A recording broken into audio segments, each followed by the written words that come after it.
اور ابھی آپ کو بتائیں پاکستان سپر لیگ میں دو نئی ٹیمیں حیدرآباد اور سیالکوٹ شامل ہو گئیں۔ ایف کے ایس گروپ نے ٹیم 175 کروڑ روپے جبکہ اوزی ڈیولپرز نے ٹیم 185 کروڑ روپے میں خریدی۔ پی ایس ایل سیزن 11 میں 8 ٹیمیں ایکشن ہوں گی۔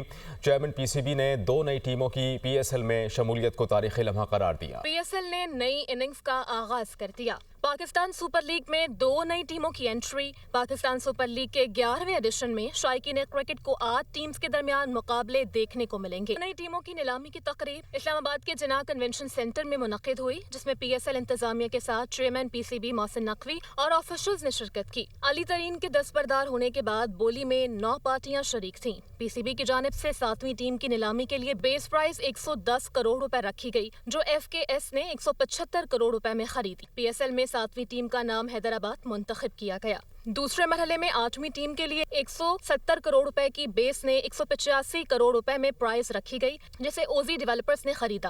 185 پاکستان سپر لیگ میں 8ویں ٹیم کا نام سیالکوٹ رکھا گیا ہے۔ Chairman P C B Mohsin Naqvi نے کہا کہ پی ایس ایل میں دو نئی ٹیموں کی شمولیت ایک تاریخی لمحہ ہے۔ پی سی بی کی جانب سے تمام شائقین کرکٹ کو مبارکباد۔ یہ صرف پی سی بی کے لیے نہیں بلکہ پورے پاکستان کے لیے کامیاب بولی ہے۔ ایس ایل کی دو نئی ٹیموں کی نیلامی کی تقریب میں Hong Kong super sixes tournament کی فاتح پاکستانی ٹیم اور رائز سٹارز ایشیا کپ کا ٹائٹل جیتنے والی پاکستان شاہینز کی ٹیم کو مدعو کیا گیا۔ ہانگ کانگ سپر سکسز کا ٹورنامنٹ جیتنے والی پاکستانی ٹیم کو 1 کروڑ 85 لاکھ روپے کی انعامی رقم دی گئی، جبکہ پاکستان شاہینز کی ٹیم کو 9 کروڑ روپے کا انعامی چیک دیا گیا۔